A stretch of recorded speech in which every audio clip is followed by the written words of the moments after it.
Assalamualaikum warahmatullahi wabarakatuh. Apa kabar sahabat Al-Raya Channel yang beriman? Mudah-mudahan sahabat selalu diberikan kesehatan dan masih selalu setia bersama kami di channel yang selalu menghadirkan kisah-kisah inspiratif. Pada kesempatan kali ini, kami sudah menyiapkan satu kisah berhikmah untuk menambah iman kita, yaitu kisah Abu Nawas yang melegenda. Sebelum itu, mari kita support channel ini dengan cara like dan subscribe, klik tombol lonceng biar sahabat nanti dapat konten bermanfaat lainnya. Selamat menikmati. Sore itu di sebuah warung, Abu Nawas sedang menikmati secangkir teh hangat. Tiba-tiba dia melihat temannya datang dengan muka yang masam, seolah sedang memendam kesusahan. Dia pun duduk di sebelah Abu Nawas. Sore ini cuaca sangat cerah, tapi kenapa mukamu tak secerah sore ini? Abu Nawas memulai perbincangan. Bulan-bulan ini istriku mengeluh tentang tempat tinggal kami, sahutnya. Kenapa? Ada apa dengan rumahmu? Dia mengeluhkan tempat tinggal kami yang menurutnya terlalu sempit untuk kami berempat tinggal. Kenapa tak kau lebarin aja? Kata Abu Nawas menawarkan saran. Kalau ada uang tentu hal ini takkan terjadi, keluhnya. Abu Nawas merenung sejenak. Dia coba cari akal untuk pecahkan masalah sahabatnya. Setelah dapat akal, dia pun berkata, begini. Apakah kamu punya uang untuk membeli seekor keledai? Temannya pun tak lantas menjawabnya pertanyaan Abu Nawas, karena dia sedikit bingung. Apa hubungannya membangun rumah sama beli seekor keledai?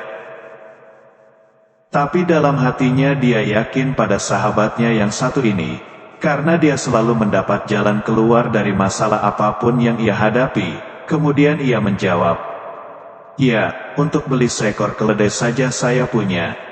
Nah, belilah olehmu seekor keledai, simpan dan uruslah di rumahmu. Ia pun tambah bingung.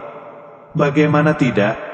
Tanpa seekor keledai aja rumahnya terasa sempit, apalagi kalau ada seekor keledai. Tapi dia tak berani membantahnya. Sekali lagi dia yakin pada sahabatnya. Baiklah, saya akan coba saran dari kamu. Dibelilah olehnya seekor keledai dan dibawanya pulang. Sesampainya di rumah langsung saja dia memasukkan keledainya ke dalam rumah sesuai saran dari Abu Nawas. Istrinya yang ada di dalam rumah terkejut sambil memarahi suaminya. Dianggapnya suaminya itu sudah tidak waras. Kamu udah gila ya bang? Istrinya memarahi dia, tak sepatah kata pun yang keluar dari mulutnya. Dia sendiri bingung dengan apa yang telah ia lakukan dengan saran dari sahabatnya sendiri. Keesokan harinya ia kembali menemui Abu Nawas. Setelah menceritakan apa yang telah terjadi di rumahnya, Abu Nawas malah menyarankannya untuk membeli lagi seekor kambing. Dia pun tambah kebingungan, bagaimana tidak? Seekor keledai aja sudah sangat merepotkan, apalagi kalau harus ditambah lagi seekor kambing. Lagi-lagi dia tidak bisa menolak sarannya, karena dia percaya akan kecerdikan sahabatnya itu. Dia pun pulang dengan membawa seekor kambing ke rumahnya. Dapat kita bayangkan apa yang bakal terjadi di rumahnya. Untuk kedua kalinya ia kena marah sang istri. Apalagi saran yang ketiga, ia harus membeli lagi seekor angsa. Tambah semeraut aja tuh rumahnya. Habislah kesabarannya. Ia tidak kuat lagi tinggal bersama hewan-hewan tersebut, dan pergi menemui si pemberi solusi. Abu Nawas cuma tersenyum mendengar curhatan sahabatnya seraya berkata, berapa uang yang kamu punya sekarang? Tak sepeser pun uang di kantongku, katanya. Sekarang kamu pulanglah dan jual keledaimu.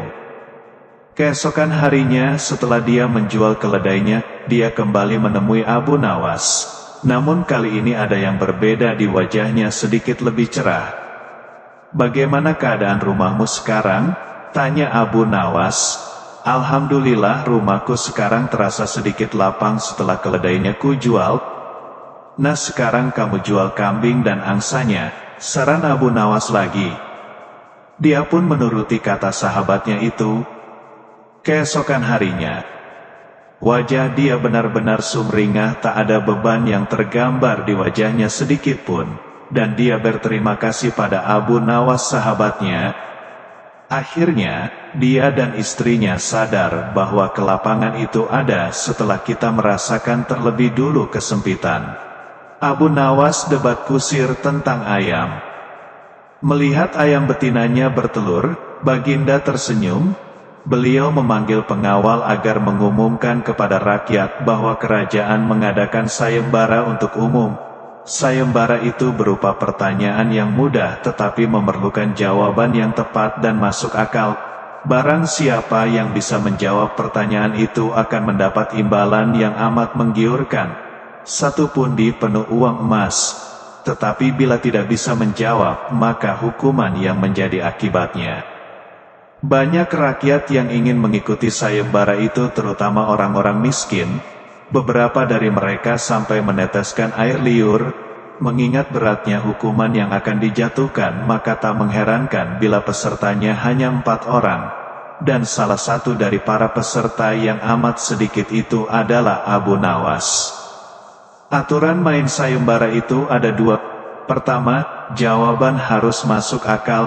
Kedua, peserta harus mampu menjawab sanggahan dari Baginda sendiri.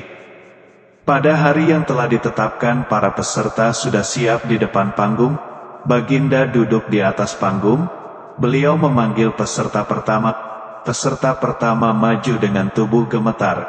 Baginda bertanya, "Manakah yang lebih dahulu, telur atau ayam?" "Telur," jawab peserta pertama. "Apa alasannya?" tanya Baginda.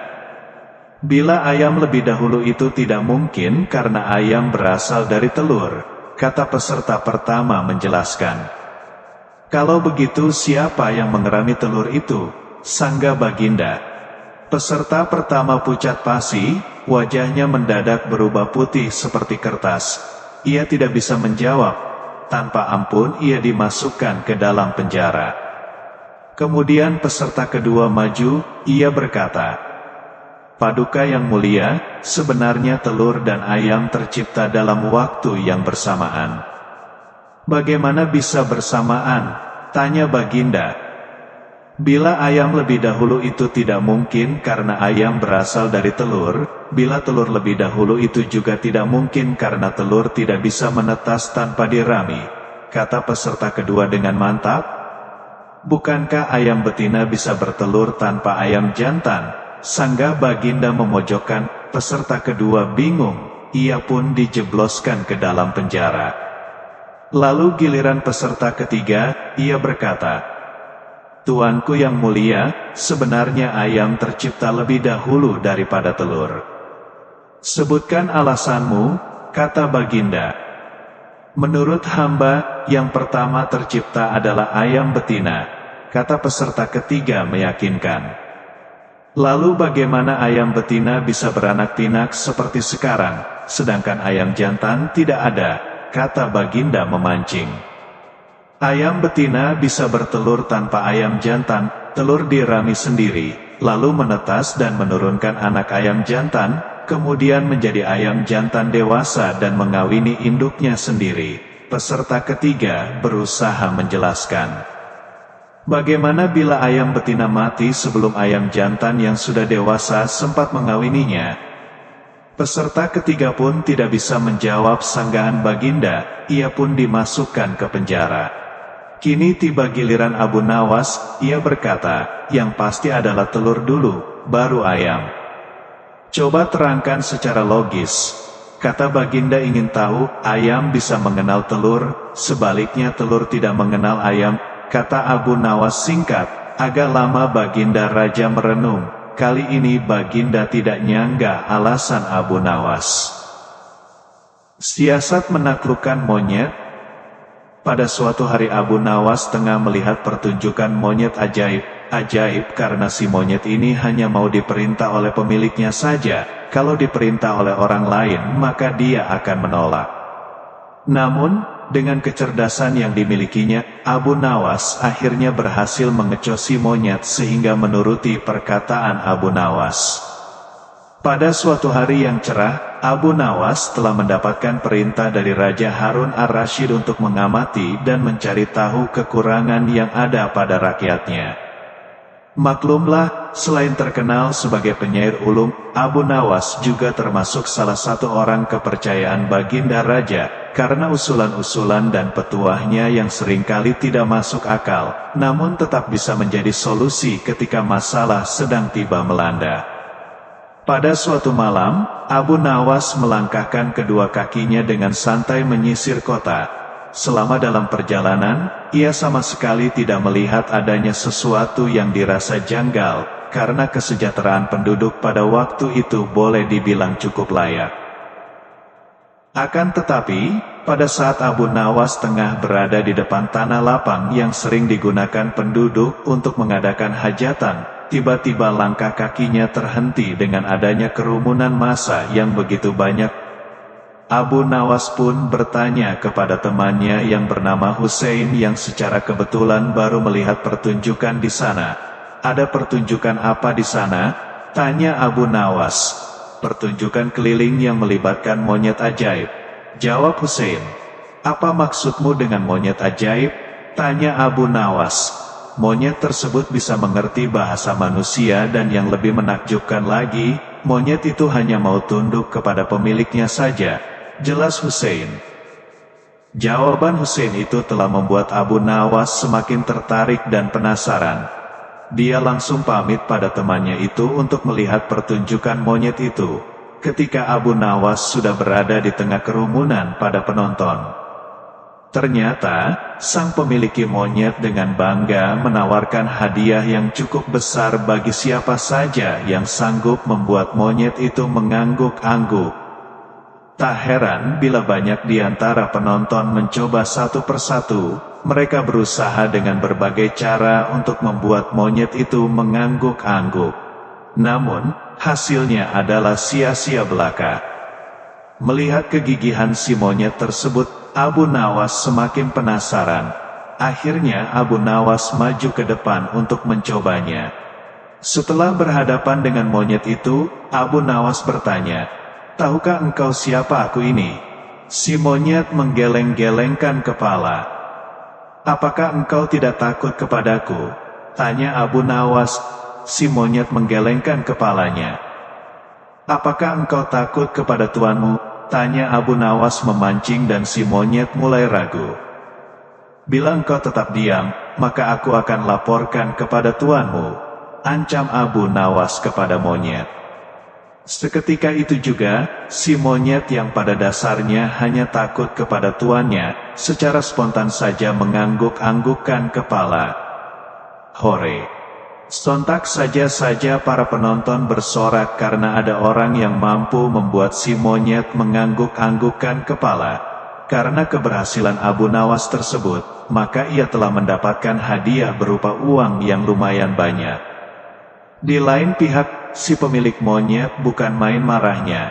Pemilik monyet pun memukuli monyetnya dengan sebatang kayu karena malu terhadap pertunjukan itu. Putra raja sakit karena jatuh cinta, Abu Nawas jadi dukun tak terduga. Berikut ini adalah kisah Abu Nawas yang mengobati pangeran, putra dari Baginda Raja Harun al-Rasyid. Baginda Raja memiliki anak yang sedang sakit sudah berhari-hari. Namun berbagai tabib sudah dipanggil tapi tak bisa mengobati, hanya Abu Nawas yang mampu. Suatu ketika, putra raja sedang sakit dan tidak ada yang bisa menyembuhkannya. Akhirnya raja mengadakan sayembara yang bisa diikuti oleh rakyat dari semua lapisan. Tidak terkecuali oleh para penduduk negeri tetangga. Sayembara yang menyediakan hadiah menggiurkan itu dalam waktu beberapa hari berhasil menyerap ratusan peserta. Namun tak satu pun dari mereka berhasil mengobati penyakit sang pangeran. Akhirnya sebagai sahabat dekat raja, Abu Nawas menawarkan jasa baik untuk menolong sang putra mahkota. Baginda Harun al-Rasyid menerima usul itu dengan penuh harap. Abu Nawas sadar bahwa dirinya bukan tabib. Dari itu ia tidak membawa peralatan apa-apa. Para tabib yang ada di istana tercengang melihat Abu Nawas yang datang tanpa peralatan yang mungkin diperlukan. Mereka berpikir mungkinkah orang macam Abu Nawas ini bisa mengobati penyakit sang pangeran. Sedangkan para tabib terkenal dengan peralatan yang lengkap saja tidak sanggup. Bahkan penyakitnya tidak terlacak. Abu Nawas merasa bahwa seluruh perhatian tertuju padanya. Namun Abu Nawas tidak begitu memperdulikannya. Abu Nawas dipersilahkan memasuki kamar pangeran yang sedang terbaring. La menghampiri sang pangeran dan duduk di sisinya. Setelah Abu Nawas dan sang pangeran saling pandang beberapa saat, Abu Nawas berkata, "Saya membutuhkan seorang tua yang di masa mudanya sering mengembara ke pelosok negeri." Orang tua yang diinginkan Abu Nawas didatangkan. "Sebutkan satu persatu nama-nama desa di daerah selatan," perintah Abu Nawas kepada orang tua itu. Ketika orang tua itu menyebutkan nama-nama desa bagian selatan, Abu Nawas menempelkan telinganya ke dada sang pangeran. Kemudian Abu Nawas memerintahkan agar menyebutkan bagian utara, barat dan timur. Setelah semua bagian negeri disebutkan, Abu Nawas mohon agar diizinkan mengunjungi sebuah desa di sebelah utara. Raja merasa heran. "Engkau kuundang ke sini bukan untuk bertamasya. Hamba tidak bermaksud berlibur yang mulia," kata Abu Nawas. "Tetapi aku belum paham," kata raja. "Maafkan hamba, Paduka yang mulia. Kurang bijaksana rasanya bila hamba jelaskan sekarang," kata Abu Nawas. Abu Nawas pergi selama 2 hari.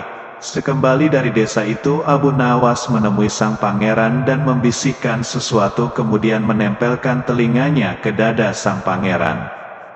Lalu Abu Nawas menghadap raja. "Apakah yang mulia masih menginginkan sang pangeran tetap hidup?" tanya Abu Nawas. "Apa maksudmu?" Raja balas bertanya. "Sang pangeran sedang jatuh cinta pada seorang gadis desa di sebelah utara negeri ini," kata Abu Nawas. "Bagaimana kau tahu?" Ketika nama-nama desa di seluruh negeri disebutkan, tiba-tiba degup jantungnya bertambah keras ketika mendengarkan nama sebuah desa di bagian utara negeri ini, dan sang pangeran tidak berani mengatakannya kepada Baginda. "Lalu apa yang harus aku lakukan?" tanya raja. "Mengawinkan pangeran dengan gadis desa itu." "Kalau tidak," tawar raja ragu-ragu, "cinta itu buta. Bila kita tidak berusaha mengobati kebutaannya, maka ia akan mati." Rupanya saran Abu Nawas tidak bisa ditolak. Sang pangeran adalah putra satu-satunya yang merupakan pewaris tunggal kerajaan. Abu Nawas benar. Begitu mendengar persetujuan sang raja, sang pangeran berangsur-angsur pulih. Sebagai tanda terima kasih, raja memberi Abu Nawas sebuah cincin permata yang amat indah.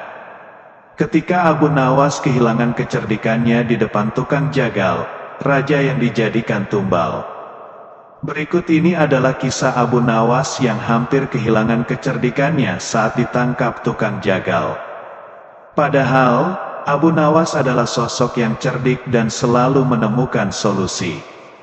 Lalu, bagaimana kisah Abu Nawas ketika ditangkap untuk dibunuh oleh tukang jagal? Suatu hari, Abu Nawas melewati perkampungan Baduy ketika usai pulang dari kerajaan menghadap raja. Abu Nawas sempat melihat sebuah rumah besar yang dari luar terdengar keramaian.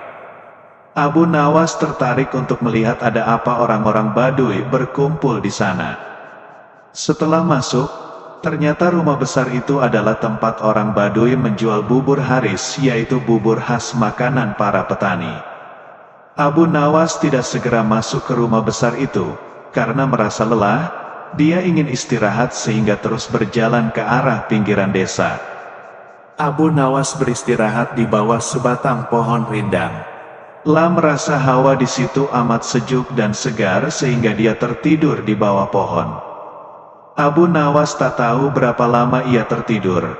Tahu-tahu ia merasa dilempar ke atas lantai tanah. "Kurang ajar, siapa yang melemparku?" tanya Abu Nawas kaget. Ternyata ia berada di sebuah ruangan pengap berjeruji besi seperti penjara. "Hai, keluarkan aku, kenapa aku dipenjara di sini?" teriak Abu Nawas.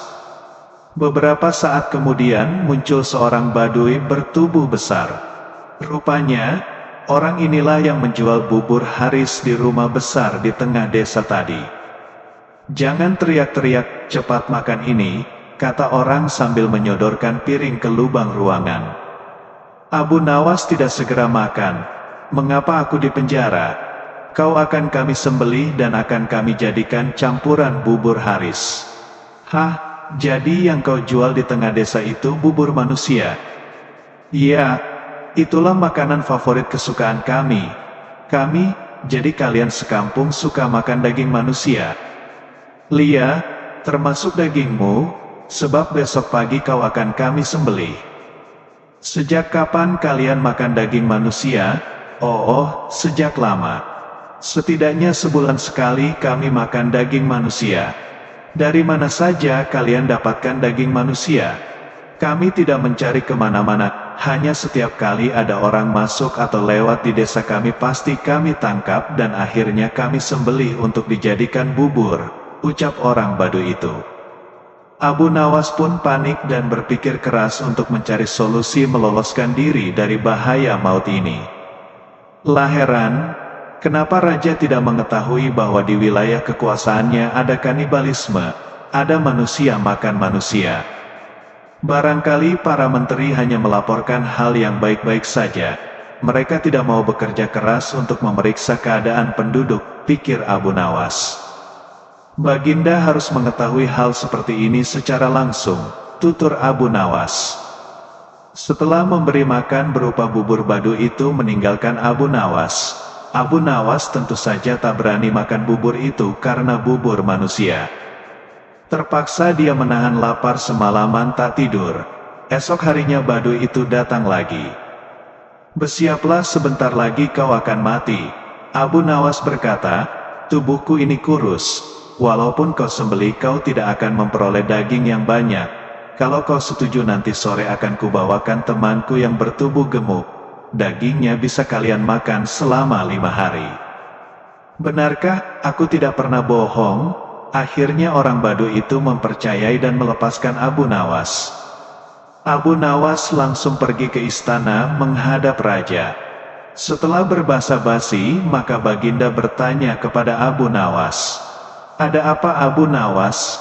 Kau datang tanpa kupanggil?" "Ampun tuanku, hamba baru saja pulang dari suatu desa yang aneh." "Desa aneh? Apa keanehannya?" "Di desa tersebut ada orang menjual bubur Haris yang khas dan sangat lezat. Di samping itu, hawa di desa itu benar-benar sejuk dan segar. Aku ingin berkunjung ke desa itu. Pengawal, siapkan pasukan."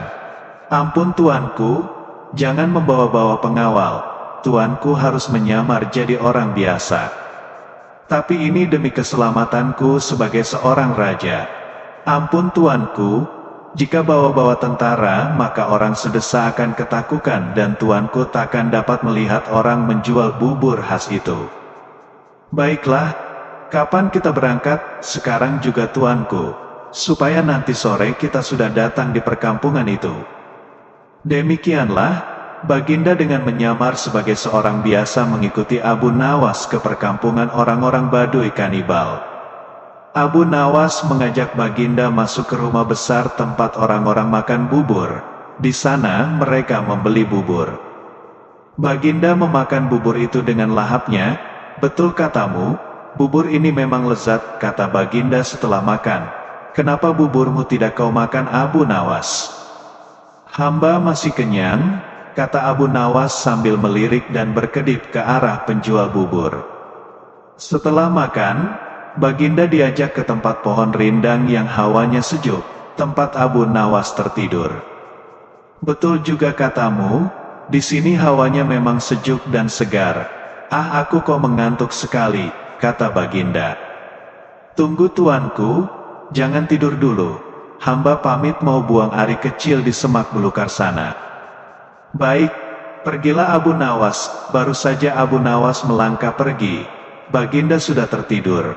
Tapi ia segera terbangun lagi ketika mendengar suara bentakan keras. Hai orang gendut, cepat bangun, atau kami sembelih di tempat ini. Ternyata Baduy penjual bubur sudah berada di belakang Baginda dan menghunus pedang diarahkan ke leher Baginda. Apa-apaan ini? Protes Baginda. Jangan banyak cakap, cepat jalan. Baginda mengikuti perintah orang Baduy itu dan akhirnya dimasukkan ke dalam penjara. Mengapa aku di penjara? Besok kau akan kami sembelih. Dagingmu kami campur dengan tepung gandum dan jadilah bubur Haris yang terkenal lezat. Hahaha. Astaga, jadi yang kumakan tadi. Betul kau telah memakan bubur kami, bubur manusia. Mendengar itu, Baginda mau muntah tapi tak bisa. Akhirnya, Baduy meminta raja tidur dan berdoa karena akan disembelih besok.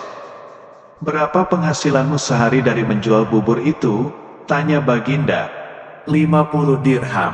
Aku bisa memberimu 500 dirham hanya dengan menjual topi. Sekarang berikan aku bahan kain untuk membuat topi. Besok pagi boleh kau coba menjual topi buatanku itu ke pasar. Hasilnya boleh kau miliki semua. Baduy itu ragu, ia berbalik melangkah pergi. Tak lama kemudian kembali lagi dengan bahan-bahan untuk membuat topi. Esok paginya Baginda menyerahkan sebuah topi yang bagus kepada si Baduy. Baginda berpesan, juallah topi ini kepada Menteri Farhan di Istana Baghdad. Baduy itu menuruti saran Baginda. Menteri Farhan terkejut saat melihat seorang Baduy datang menemuinya. Mau apa kau? Tanya Farhan. Menjual topi ini. La mencoba memeriksanya dan alangkah terkejutnya ketika melihat hiasan berupa huruf-huruf yang maknanya adalah surat dari Baginda yang ditujukan kepada dirinya. Berapa harga topi ini? 500 dirham, tak boleh kurang. Baik, aku beli. Baduy itu langsung pulang dengan wajah ceria. Ia tak tahu jika Farhan telah mengutus seorang prajurit untuk mengikuti langkahnya.